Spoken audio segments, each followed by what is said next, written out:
It's game time. Hey, there we go. That's you on the screen up there. And you. Yeah.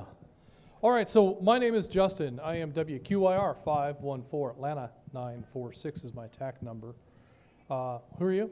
My name is Jeff. I'm Atlanta 750, WRMR 367. And those are our North Georgia GMRS TAC numbers and GMRS call signs.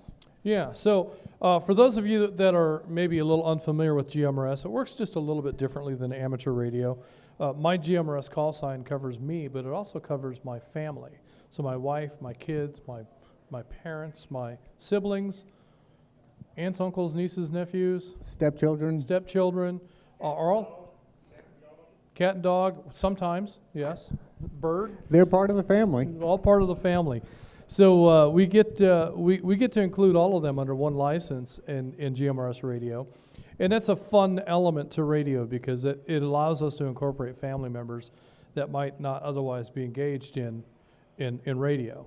So you might have family members that can't or won't pass a test, and GMRS gets you past all of that and on the air.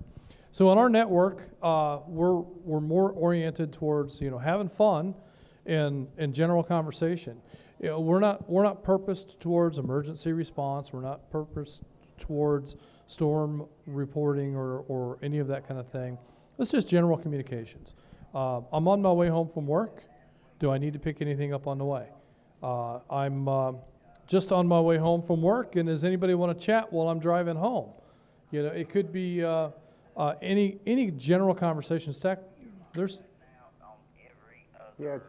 stuff going on right now on the network, and you'll find on our network there's traffic throughout the day, every day, all day, sometimes all night. So anytime you want to engage in radio, GMRS radio is available, and there are people on the network that will allow for that. But our forum here today is about how to produce a net. And our nets are, again, very different than nets that you might see in amateur radio, see or hear. We do things differently. Our nets are more oriented towards engaging the audience and having fun. And the audience, in most cases, isn't a live audience, but a radio audience that we can contact and engage. So we start off our nets usually with some banter back and forth, poking fun at one another, set a tone, and just establish an environment of friendly, fun, welcoming conversation. And from that, we engage the membership and ask them to come along and check in onto the net. Some folks will check in and out, much like a short time, or somebody in an amateur net that may just want to get their name in a log, but aren't necessarily going to engage in conversation. We have that too. We call that in and out. You're going to check in and out of the net. So we get that person's information logged, and they're a part of the net at that point going forward. One of the things that I believe that people very much enjoy is hearing their name called out over the air, just being acknowledged, just hearing, as Bill often does. Bill checked in 3 times last night because he wasn't sure that. Plus once in person. But once in person, twice on the air, but we got him acknowledged, and I love that. I love that people are wanting to hear the acknowledgement. So that's one of the things that when we do a net, I try to make sure that I call people's name out. I want people to hear their tax sign, their name, repeatedly through the net. So that typically you'll hear, when you check into my net, you'll hear your name called out 3 times. When you check in, I'll acknowledge you. We go through the roster at various points where I'll acknowledge you again. When we go through the roster and we're calling on various people, whether they've checked in and out, even if they're in and out telling me that they're not going to engage in conversation with me, most of these folks are still listening. So I still call their name even though they're in and out. I hear sometimes comments that it just takes so much time calling on everybody that's in the roster. But I do firmly believe that is a big part of what people come to the net for, is to have that acknowledgement and to hear their name called. So we do that, and then we go through everybody, through the check-in process. So about 3 times typically is what one can expect to hear their name called on our net.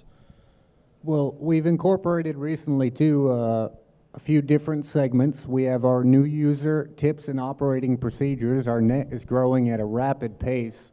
So we have new membership, and we have a little bit of a 5-minute segment for new user tips and operating procedures, and just general guidelines for these new members of what they should be doing, what to expect on our network, and those kinds of things. So we usually have a little 5-minute segment related to that, and then we do Catch Up with Kate, the condiment section. The condiment section? The condiment section is Catch Up with Kate is brand new, and that's generally just announcements, information, news about what's going on within the network or upcoming events, things of that nature. Very simple stuff, but it's again, rather than just, hey, we've got some announcements to make, we are able to make fun out of the announcements with Catch Up with Kate. And so we give Kate a little script with some general announcement information and let her have at it. And spell ketchup wrong on purpose to match her name. So, it's all a little goofy stuff like that, but ultimately our goal is to engage our membership, engage participation. We have, well over 900 members now? 914 is what I saw just a little while ago. So 914 members, and typically our nets have north of 50 check-ins every week. Last night we were at 120, I believe. 120 is what we ended with. We had 120 check-ins in our net last night. So that's ultimately our goal, is to make it fun, make it enjoyable, and get people on the air and get them to enjoy Thursday nights and look forward to it every week. That, it's not just rattling off people's names. Yeah, we're going to get a little chuckle here and there, and him and I will poke fun at each other, and everybody will have a good laugh, and sometimes we'll even mess up unintentionally, and everybody will laugh at us because we pushed the wrong button. And that happens quite a lot. And it's a live program, so the mistakes are out there, and we own them, and we enjoy them, and we capitalize on them. So when somebody goofs up accidentally, we make it part of the program, and then we move on from there. So a lot of what we're trying to say is there's nothing about the net, nothing about the way that we do a net that is rigid and formatted and has to be. We experiment with turning things around and doing things in a little different way.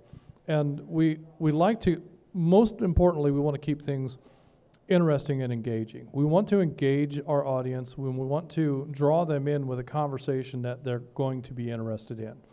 That can be sometimes challenging. That's the most difficult part of producing a weekly program is coming up with topic ideas that people will find interesting. But we've been doing this long enough that when we get to the place where we're stumped, what are we going to talk about next week? I mean, do you know what we're going to talk about Thursday? I'll tell you on Thursday. Well, we probably will have something figured out before Thursday. But if we're really stumped and we can't think of what we're going to talk about, we go back and look at our past, our history of net topics, and we can oftentimes find inspiration from that. So what we like to do is have a net topic a few days in advance that we can do a little research. We can look at some web pages, find out some information about whatever that topic is, and then present that during the net so that we have a level of preparation and a level of knowledge to begin the conversation. You don't have to be a subject matter expert to talk about a subject, but it's a lot of fun when you can bring up a subject and then the experts come to you from the field. The folks out in the audience come back with information, with ideas, with concepts that I'd never considered. And that is a really fun conversation because it's not us driving all of the truths and all of the facts.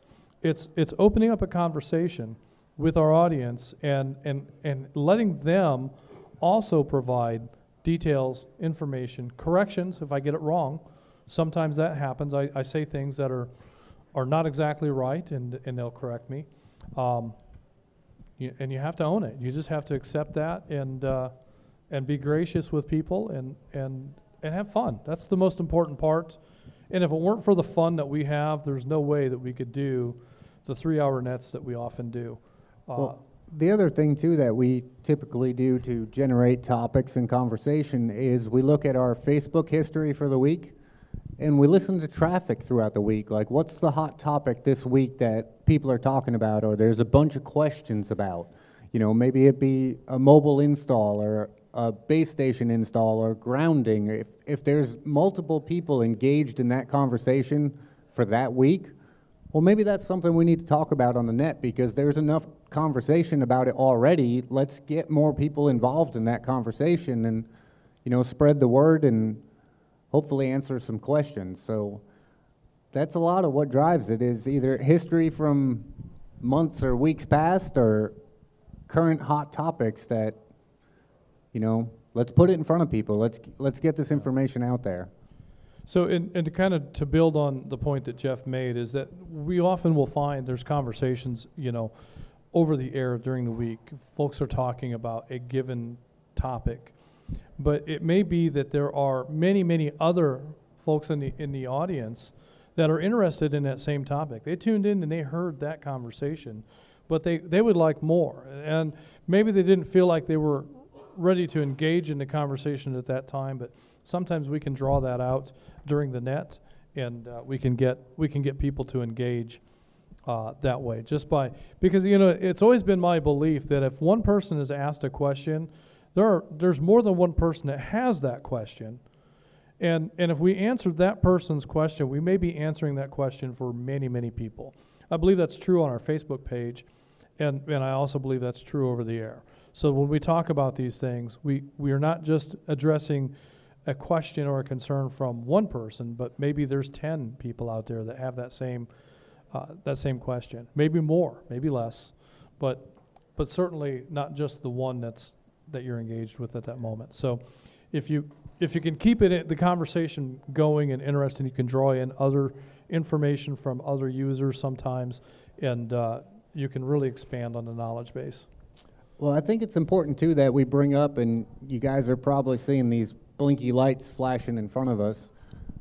So we told you the what we do, but I think the how we do it is also important.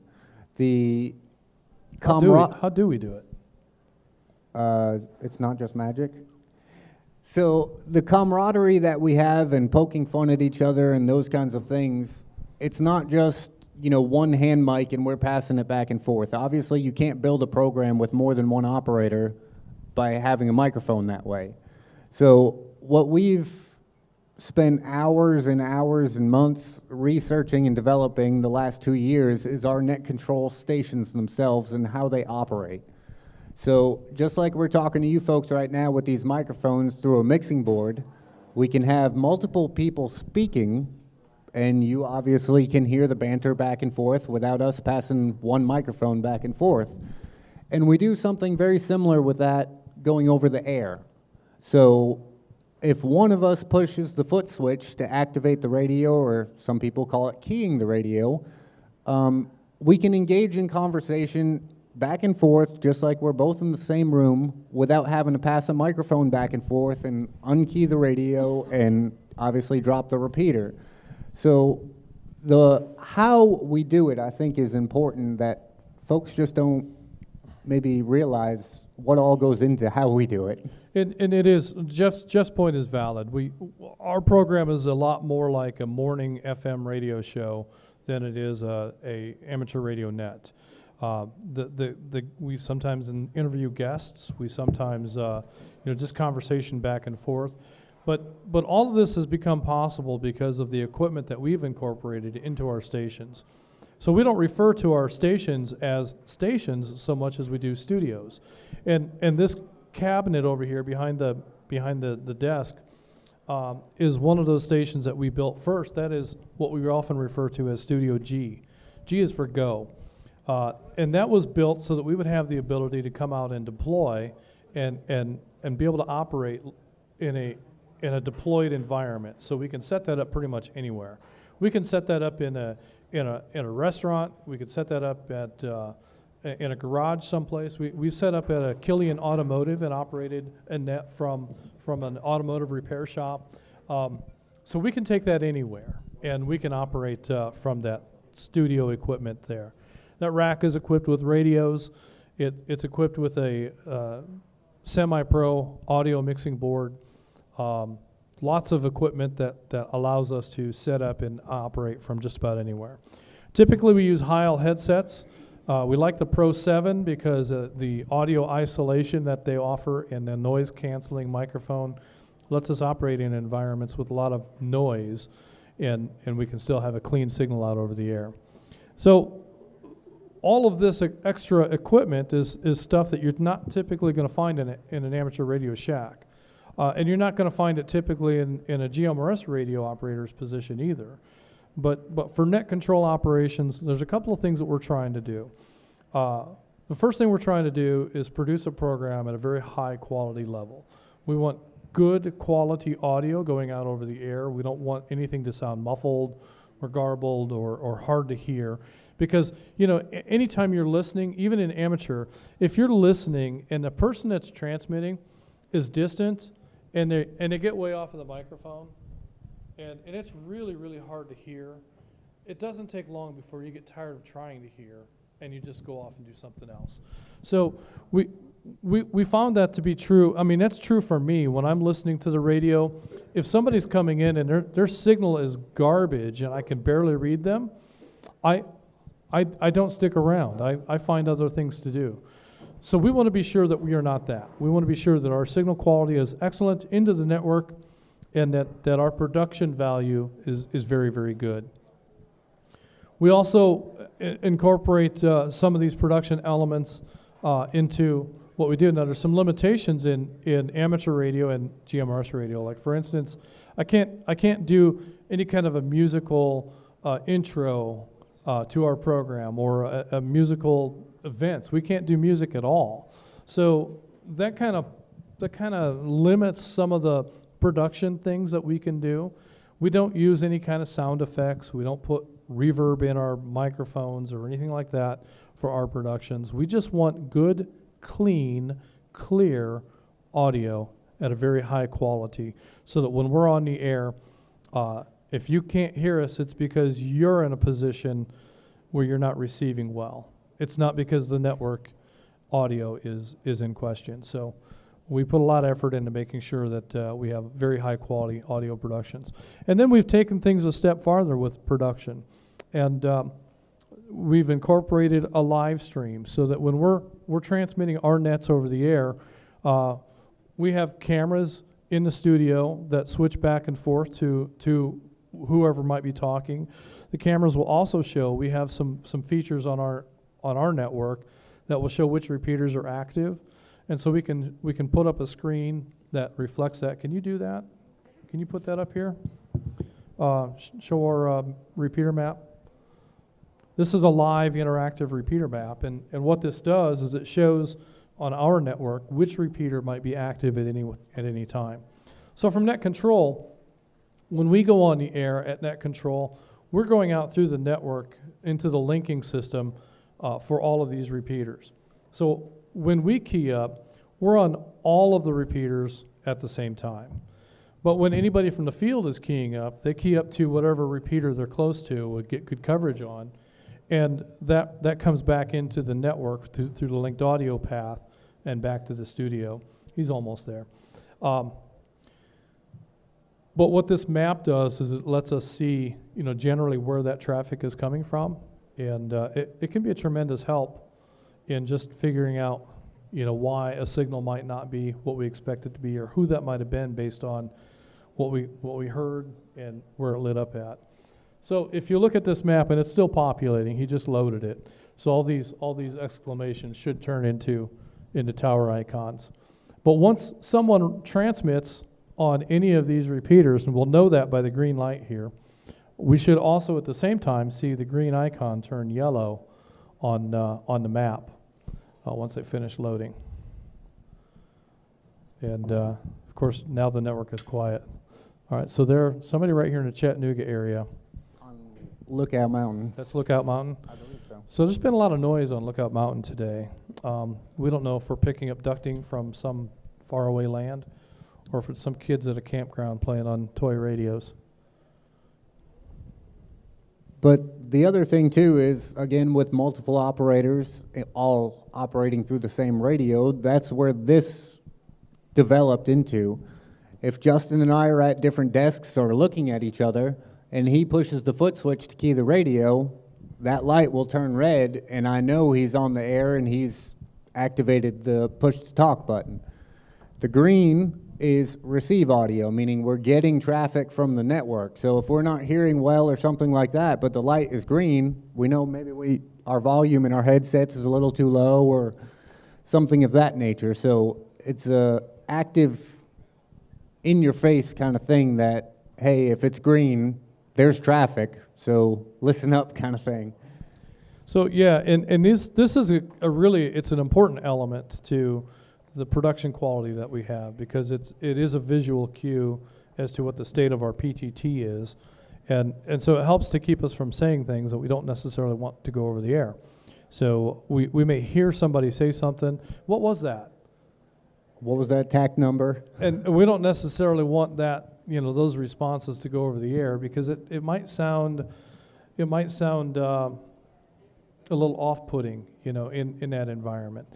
But when you look at the live stream and you see the environment that we're in, and you hear through the live stream what we hear, then you can kind of understand. You get more context with what that response was about. So, and that's one thing that if you're watching our live stream during a net, it's different than hearing our net over the air, because you get all of the action that's going on during the net, not just what happens when we're talking to our audience. Bill, do you watch our live stream? Well, maybe you need to. You'd get all the bloopers. So the other thing we have developed in-house with our software engineers and network engineers is we have developed a net control log that pulls the information directly out of our membership roster. So when you check into the net, in my case, I would check in as Atlanta 750 with my FCC call sign, and our log automatically populates that. So we put in our region for Atlanta, and then 750, and the rest of the information pulls out of the membership roster. Look at that rock star holding the microphone. So the what's the other logging? Is it NetLogger? NetLogger, yeah. So I tried to use a lot of the amateur radio logging tools when we first started doing this, and virtually all of them, as soon as you try to plug in a GMRS call sign, no, that's not valid. You can't do that. So there's a lot of logging software out there that would be great for what we do, but we can't use it. So we kind of had to develop our own for that reason, because NetLogger and the other ones that are commercially available don't work with GMRS. So this got developed by one of our engineers, and it works great for our membership because we just have to simply enter TAC numbers and we can move along. Like last night when we had 120 check-ins, you can just put in the region, the TAC number, boom, on to the next one, listening for the next one. So yeah, typically during a net, when someone checks in, we just it's a drop-down menu. So we just click and select ATL, or we may select CADES for Cades Cove, or Chat for Chattanooga, Rome. We select whichever region that person is checking in from, and we plug in their tactical unit number, and then all of this other stuff, their call sign, their name, their region, all of this other information auto-populates on the form. So it makes logging very quick and simple, and I think that's really important because early on when we had to spend a lot of time logging, it would become very challenging, especially if you have marginal signal people that are checking in, and you hear bits and pieces of it. There's a lot of times we can hear bits and pieces of a check-in, and because we recognize a voice, or because we recognize, or we've heard just enough of what they've checked in with, we can pull it out and we can make it happen. But if we had to write all this down,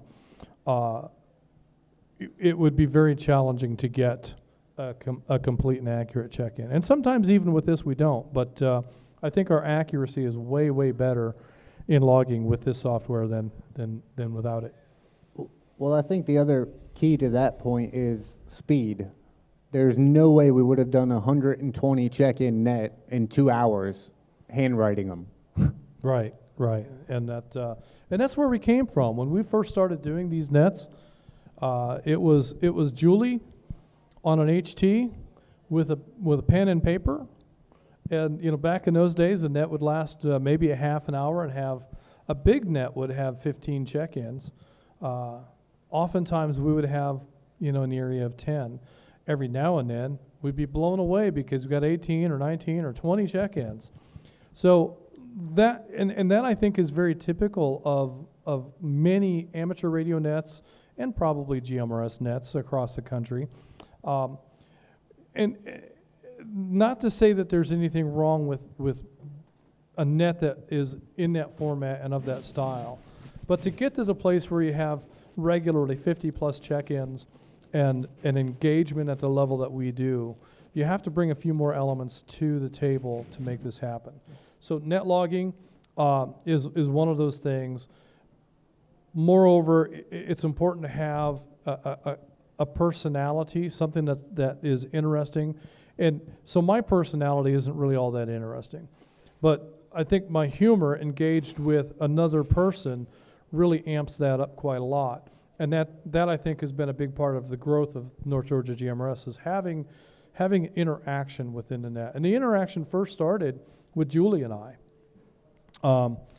There would be times that I would get her laughing hysterically just because of something that I said, and she would be barely able to continue on with the net. The audience loved that kind of thing, and well, that just happened recently too. For our live stream viewers, you know what we're referring to. So, and I've often commented, how many times have I said that I consider it a successful net if I can get you to crack up and not be able to speak. When he reaches for the mute button, I know I've won. So that's always been my measure of a successful net. If I can make something happen that humors him that much, then hopefully it's humor to other people too. Well, I think the other part too that's grown our program is personality and engagement, not only between each other, but our members. I mean, with Bill, we call him the Rocket Man, and some people may not know why we call him the Rocket Man, but there is that engagement between us and Bill because he's a regular check-in that the inside joke for that one specific person is more of a personality and a person-to-person thing that, we're engaging with Bill because it's his turn, and then we move on to the next one. Yes. There's inside jokes with kind of sort of each member that checks in on a regular basis. Inside jokes and having some knowledge about your audience and even if you have to make notes and write stuff down. Well, you see the note for Bill from last night, the Rocket Man. So we and we do we make those notes and I try to make a mental note. When I listen to our network through the week and I hear a conversation, I listen for the little stuff that's easily forgotten. And I try to make a mental note of those things so that when the net comes on and I'm engaged with that person, and about 70% of the time I have these things in my head and they just flutter away and nothing happens. But if I can call out something that happened on the air that week, that shows people that I'm listening and I'm engaged in their conversation as well. And I think that also amps up the interest with what we do. So that's an important thing is it's important to not only be interesting in your presentation, but also be interested in your audience and have a little bit of knowledge about who they are and what they do and where they are. And, if you can engage people at a level that means something to them, then that's the hook that you really need. Well, like our donut man over there now is assistant production manager. Yeah, and nicknames and titles are also a lot of fun. So just as we've called Bill the Rocket Man, and we've got the donut hole over here. Pushing buttons. The button pusher, right. And many of our members end up with nicknames that come up along the way. And Oh, what happened over there? So these are the kind of technical snafus that happen during our nets all the time. And when it happens, we capitalize on it and try to make something interesting out of it. Yeah, So the show must go on. that's right. That's right. So does anybody have any questions about how to produce a net, whether it's a ham radio net or a North Georgia GMRS net? Anybody have anything that we didn't cover? Go ahead, Bill. How does the computer recognize our call letters and print it out? How does that? So this is Well, repeat the question first for the YouTube. oh, that's a good idea. So Bill's question is how does the computer know how to fill in these blanks, like for call signs and things like that? And so there is a roster for North Georgia GMRS, and that roster has all of each member's name and call sign and not their full address. Well, I'm sure the address is in there somewhere, but we don't see it. Yeah. It's but the address, the city, like for instance, I think is Rocky. Yeah, he's in there. So it tells us that you're in Chattanooga, and we don't look that up. That comes up automatically. So all these Appleton, Tennessee, Rome, Georgia, Dahlonega, Jasper, this is auto-populated. So this information is all drawn from our roster. So if we get into the bottom of this log, you don't necessarily have to go there, but if we get into the bottom of this log, there are some guest check-ins that are not members. And because they're not a member, they're not in our roster. And because they're not in our roster, that data doesn't pull up. And so if we look at those logs, we would see that there's a call sign that we've entered manually, and there's a name that we've entered manually. There might be a city, there might not. But if they're not in our roster, this won't pull it up. He's going to try to find one of those for an example. But so that's how this works, Bill. Is there's formulas built into the spreadsheet that does a lookup function, and so when we key in the region number and the TAC number, it uses that information to go back and look at the roster to see who that is, and then it grabs that data and brings it over. There's Jordan from last night. So Jordan she doesn't have a TAC number. She's a guest check-in last night, so we have her call sign and her name. I don't know that we did not enter a location. We could have, but we didn't. But just as an example, so that in order for it to work properly, it needs to be somebody that's in the roster. And if they're not in our roster, then I have to figure it out from there. Go ahead.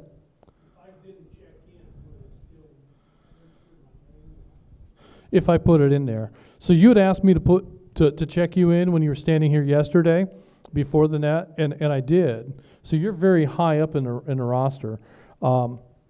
But then you checked in a couple more times. I think we'll have to have our auditors look, because our true number might be more like 118 after we get through auditing. Well, after we pull Bill out 3 times? Right. And Bill might not be the only one that was in there more than once, but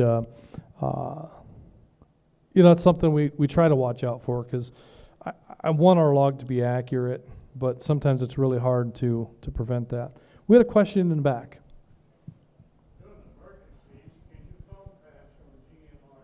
No, that's not allowed. How do you handle dispersing emergency information? Well, I mean, so we have limited emergency activities on North Georgia GMRS. In the Chattanooga region, they do a Skywarn activation if there's emergency weather situations going on.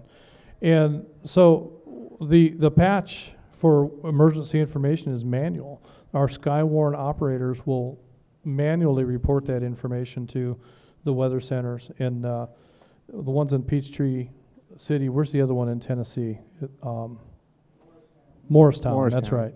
So that information gets sent to Morristown manually, either through an email, through I think they have some kind of a text or a communication channel with Morristown that they can directly interface with. But it's something they have to manually type out and key in to send that.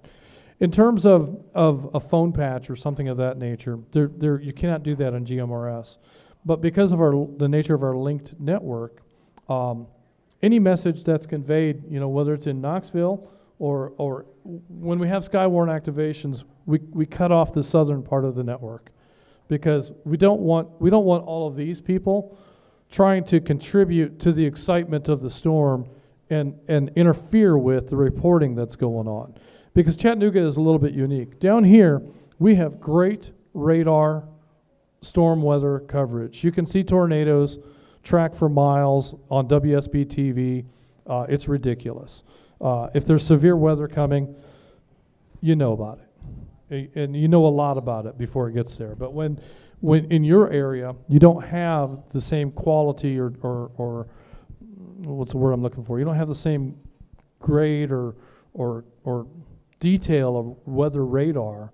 Most of the radar goes right up over the region with the ridge lines, and so the radar can't see down into the Chattanooga area. So there's a lot of information that you can't get except through spotters and Skywarn activations. So go ahead with your next question.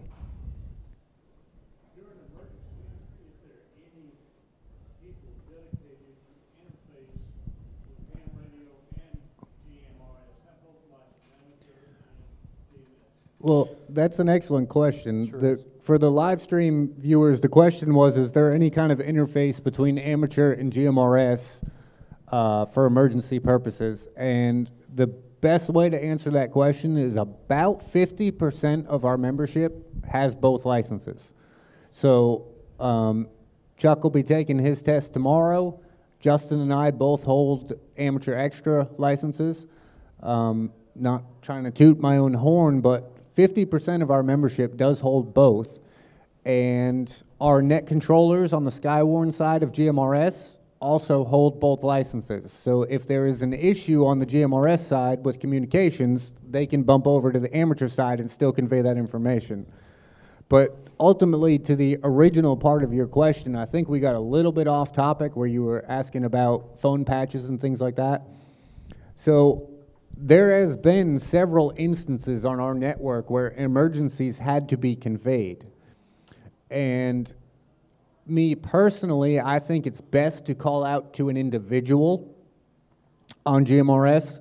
So if I have no cell phone coverage and I need emergency help, I would call out to somebody that I know and trust, and vice versa, so that when they answer me personally, they know that if I'm asking for help over the radio, it's because I truly do need help. So if they're calling 911 on my behalf, they know that the information I'm giving them is accurate, and that it's not going to be, potentially a prank call to 911. So that would be how we have to do it on the GMRS side in emergencies. You would radio contact for somebody else who's a GMRS license, and then that person would call 911 on your behalf. And it has happened several times, even here recently, between car wrecks and storm problems and all those kinds of things, that we've had network traffic, please hold traffic because we have an emergency that needs to be conveyed. And I think the most recent one was a car wreck. The folks got in a car wreck and the cell phone didn't work. They had no way of getting help. So they're stuck in an intersection with a wrecked car and couldn't call anybody for help because the cell phone didn't work. So they called out for somebody over GMRS, which was all they had available to them, and the 911 phone call was initiated from the answering operator. Go ahead.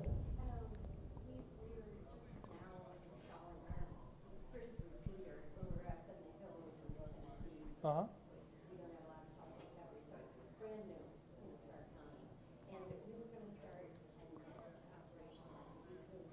Mm-hmm.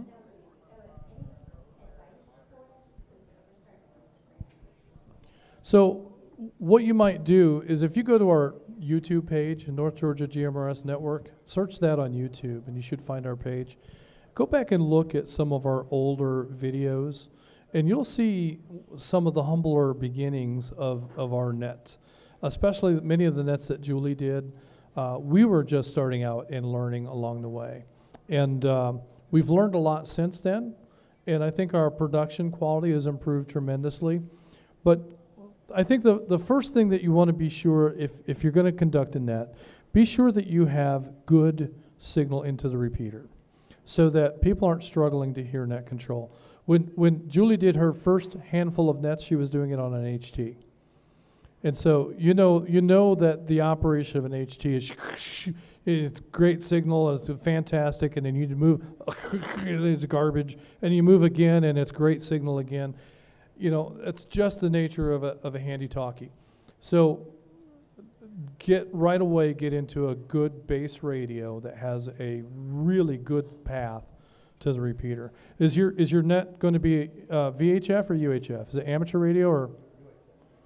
So UHF is finicky about line of sight.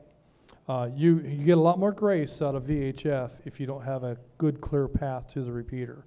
But in UHF, it's very important that you have line of sight to that repeater. Even a few trees or a building can be enough to kill your signal. So test that and make sure of that before you try to start the net, and make sure you have good signal into that net. The other thing I think is important, especially if you're starting out and you've never done it,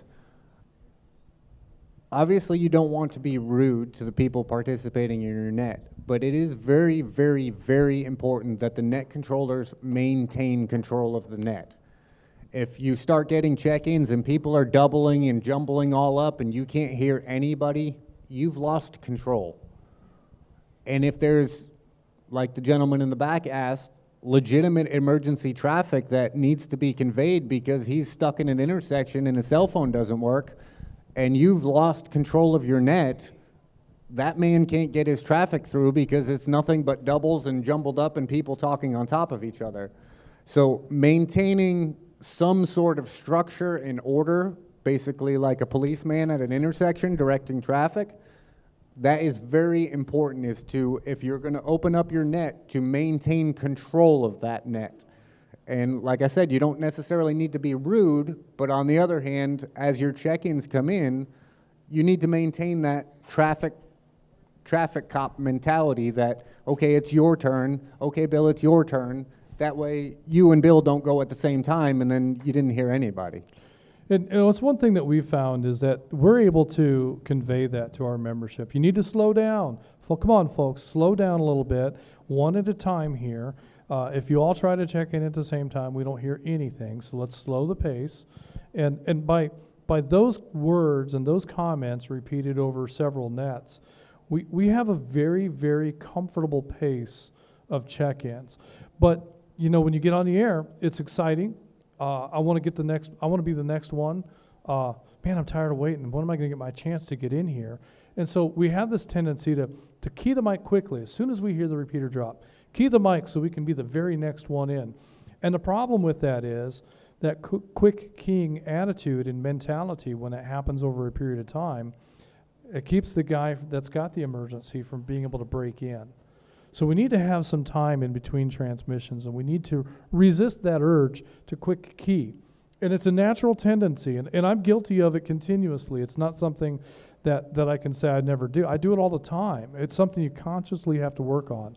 But if you can get your audience to slow the pace down a little bit and allow for that, and by having a little pause in between transmissions, if someone does have an emergency event during a net, it gives them that opportunity to jump in.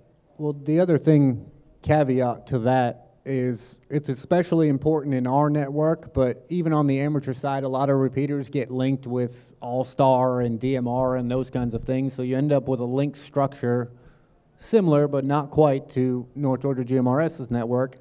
And quick keying is very important in that aspect too, because with a linked network, if, like that's Flagship talking right now, if Flagship lets off and then another Flagship user immediately quick keys and gets back on their microphone, all of the other repeaters in the linking structure haven't had time to drop and reset and come back online.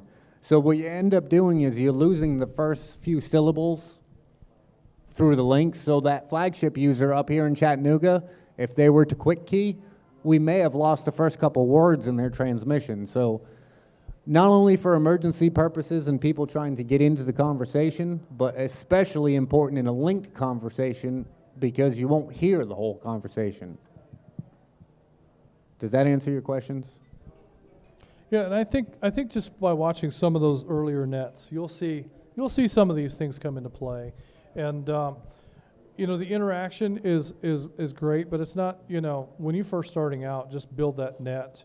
When you get to the place where you want to expand and help grow the net, then you can start taking a look at some of the steps. You don't have to go to the massive mixer board like we've done.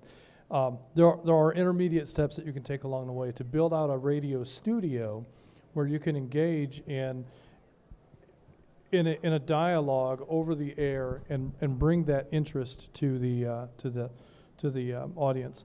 I really strongly feel that little bit of dialogue goes a long way towards drawing people in and making it interesting. So if you go to our YouTube page, there's playlists organized by year, and I think the first one is 2019. So if you flip through and browse through a couple from 2019 and then flip through to 2023, you'll see the progression, so to speak, and you could, if you wanted to, go to 2020, 2021 and see where we started and where we are now as far as progression in equipment and banter and back and forth and even engagement with our audience on RF and those kinds of things. There's value in what we've done with the YouTube page just for that reason, just seeing progression for somebody like yourself who started off from nothing to what we did last night with 120 check-in net. Yeah, and you know, again, I just don't want you to feel like it's an overwhelming thing that you have to have all of this to get started. You absolutely do not. It took us a lot of years to get to the place where we are.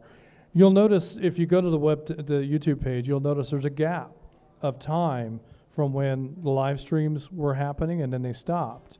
And that's because we had to move out of the studio, out of the room that it was in, and set it up in a temporary space with the idea that there's a building under construction, has been for 2 years now, with the idea that we were going to occupy that building soon and be able to produce out of there.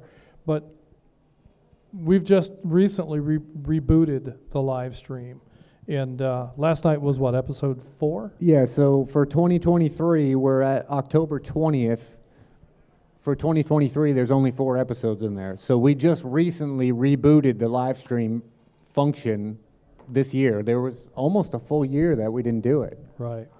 But in terms of your net, something that you might also consider, take a look at the Julie's Tips segment and consider writing out a segment that can be informative, relevant, interesting, and it doesn't necessarily have to be technical tips like Julie is doing.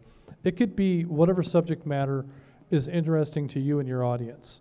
So, but if you could build something out like that and maybe hand that task of presenting that segment to another user, that could also be another thing that draws engagement and interest into your program. And it could be about anything. It could be about gardening or whatever the topic is that particular week, but having a little scripted segment, we've noticed, has drawn a lot of engagement because, oh, well, what's it going to be this week? So there's little tips and tricks that you can put into not having just a straightforward military-style check-in and out and structured net. Have more of a show or a program, if you will.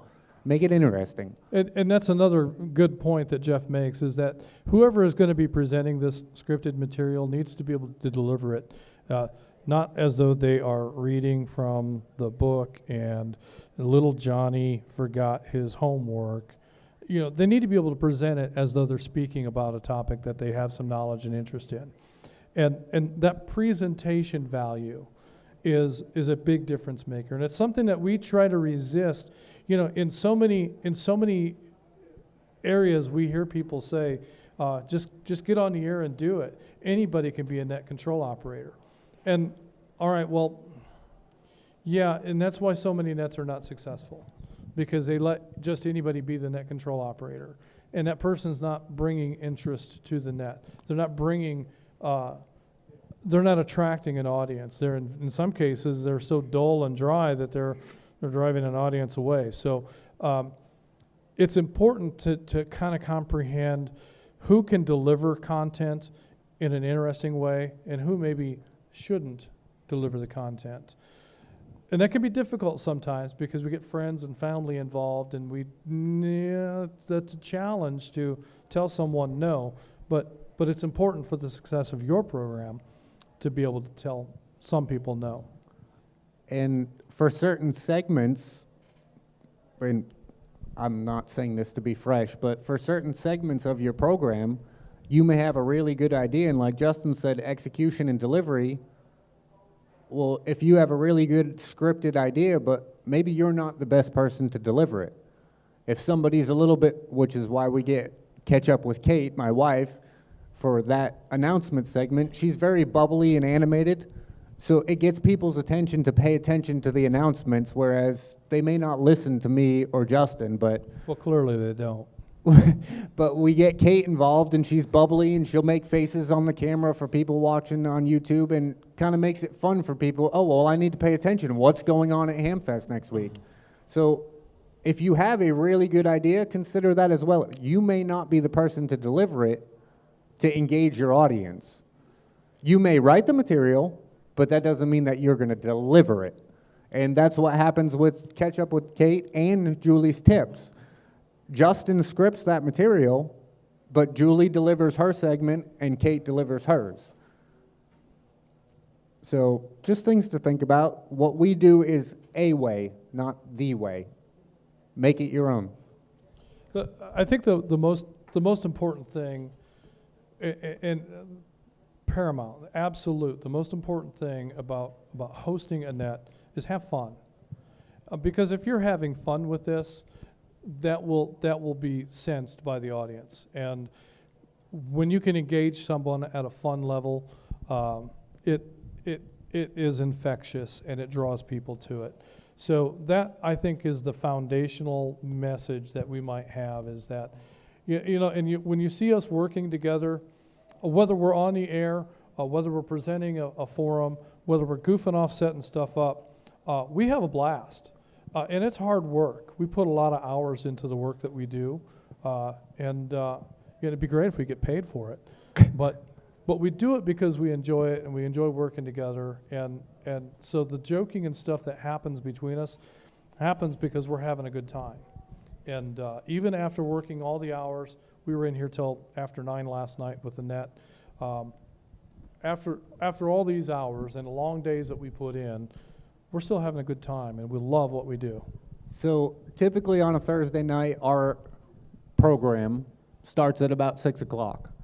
We have our dinner and just kind of hash out how we're going to sort of go through our program, which of course is also subject to change based on your audience's response. And then we go on the air at 7 p.m. Typically, we expect to not even think about going home till midnight. So, but our program has grown. You know what I'm saying? It's developed into this. So we start at about 6 p.m., only go on the air at 7.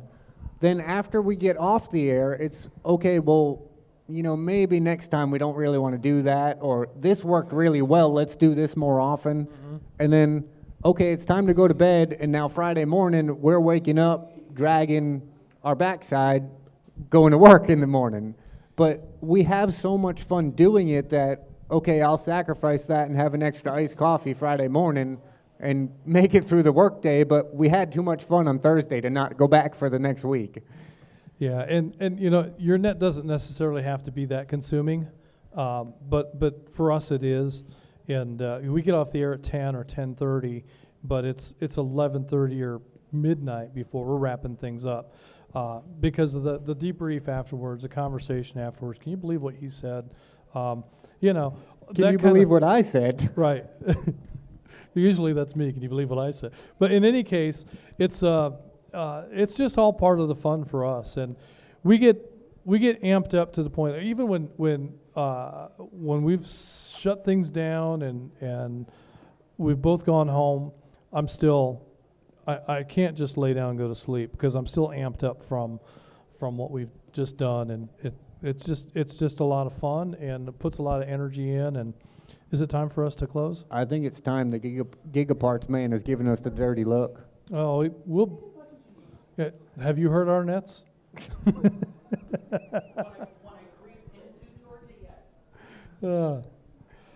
Is there any other quick questions before we get out of the way for the Gigaparts man?